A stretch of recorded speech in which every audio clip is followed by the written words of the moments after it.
Hey guys, Maury with 316 Automotive here. What am I doing today? Well, what you're looking at here is a 1972 Honda XL250. And it's one that I restored several years ago. And what's happening is I started up for the first time this spring, yesterday, and the carburetor float is stuck wide open, so there's gas just pouring out onto the case here, and I've got to unstick that and take care of it. So this carburetor is really leaking a bunch, even though it's been rebuilt a couple years ago. The wintertime just had the carburetor float, the needles stuck. So I'm going to take that off. I've already taken off the air box, the air filter here, and the outboard cover of the air box. And you can see it's not a big deal. There's the air filter. There's the rubber pipe connector that goes with it, and the air box outboard cover. And so I'm gonna, that screw right there, I've loosened it up, and I'm gonna undo the clamp here. Goes to the cylinder, of course. And there's a couple throttle cables right here that I'll just flip up and run the barrels out of these sectors, same as I'm going to do right there. So 3 cables, one the choke, and there's a choke right there, and then these 2 sectors, which are the throttle sectors, and then this thing will be ready to come out. Here's the top tip. When you're doing this, make sure you go around the other side and make sure your petcock is off.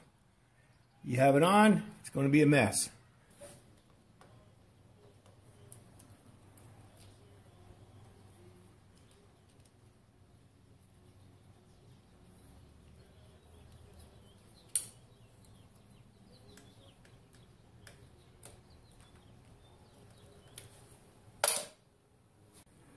I just disconnected the fuel line from the petcock right there. That makes it a lot easier. You do the connection on the inboard side of the carburetor. You do that when the carburetor's off, and then you can get to this line real easy and do that connection. Okay, I got the carburetor off now. So now, pulling out the choke line. Okay, we're going to roll the cable out of there, out of the slot. See the slot right there?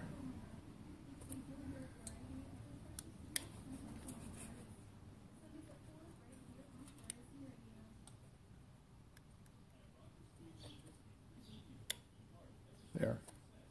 The barrel has come out of the, see the round hole in the slot?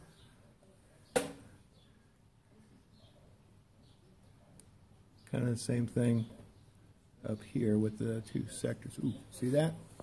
Right there? There was several breaks. This fuel line was rotted. Look at that. So I can zoom in on that for you.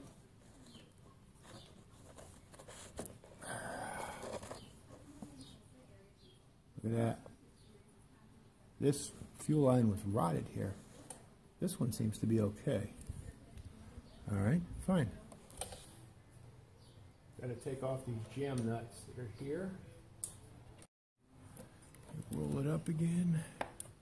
See right there. Then you can roll it on out. There's the upper one. Undo the bottom one. Undo the jam nuts again. There we go. There's our carburetor. You can see the break in the line right there.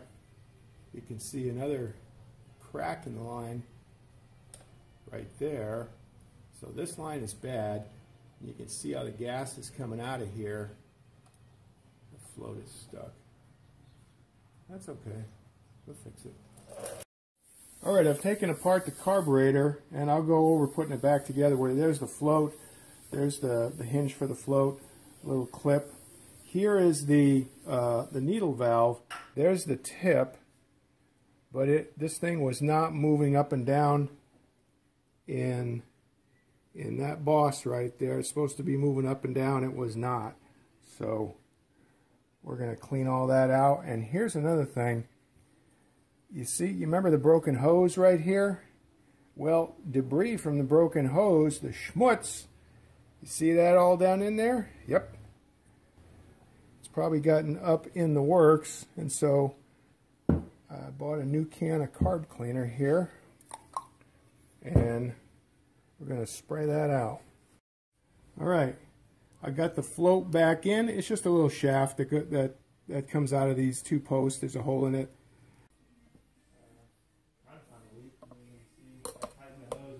Okay, you see the needle valve in there? Right in there. When I raise and lower the float, the whole needle valve is going up and down.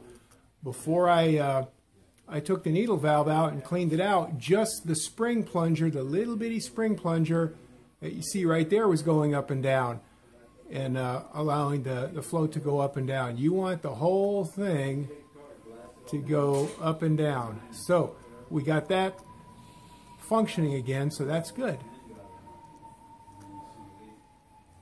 See, the whole thing comes down, the whole needle valve goes back up, comes back down. There's a spring-loaded little thing sticking out of it, and doop, doop. See, there it goes. The needle valve's up, and now the spring tension takes over in that little spring shaft that's in the center of it. But you want the whole needle valve to be moving up and down.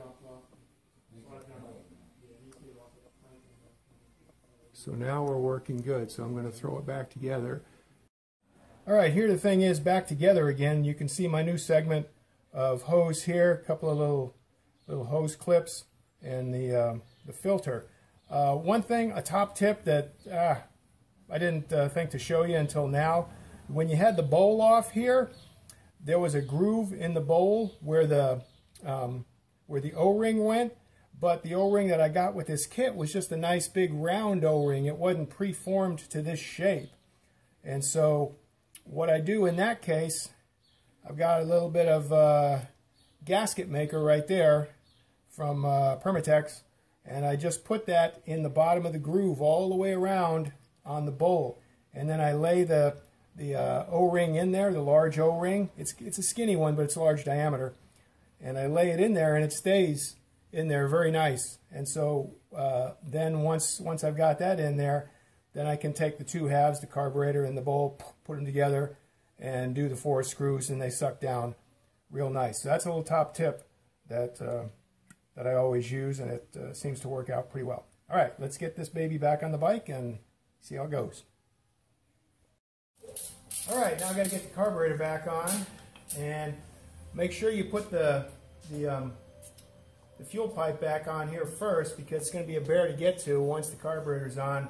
You can get to this end, that goes to the petcock, so that's fine, but the rest of it, make sure you have on there. And then you just connect up the sectors, the 2 sectors, and you connect up the choke, and then you got to work it back in to the pipe going to the cylinder, and of course to your breather box. So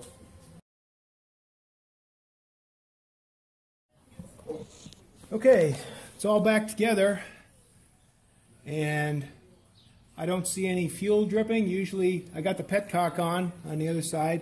Usually you'd see fuel dripping right away from the busted hose, so we've got our new hose in there, and I don't see any fuel dripping from the bottom of the bowl. So I'm going to show you how to start this thing up. It's kind of a funky start procedure. You look at the manual. I've got the manual, the owner's manual for this thing, and you read that and you do it, and it just doesn't make any sense. It just flat out doesn't work. So here's something that that I've seen before, and I'm going to pass it on to you guys. First off, the petcock's got to be on. Check. The key has got to be off, and your run switch here has got to be off. Then, when the weather's cold, you put the choke on. But I don't really do that when the weather's warm, like it's a beautiful day outside. So, all you do, everything off except for the petcock. You run the Kickstarter through about half a dozen times.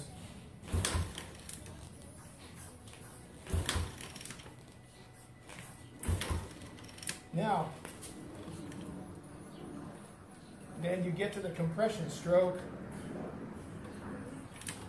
and then turn the key on, turn the run switch on, and it should start up because you're at the start of the compression stroke now.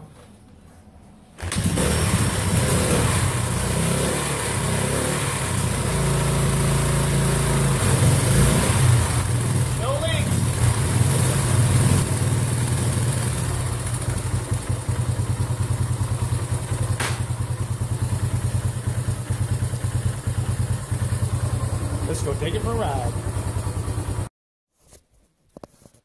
Okay, after the test drive, everything looks good. The bike runs good. I don't see any wetness here, bottom of the bowl. We don't see anything. I don't feel anything. It was pouring right out of there, hot and heavy. So I'm going to call this one job done.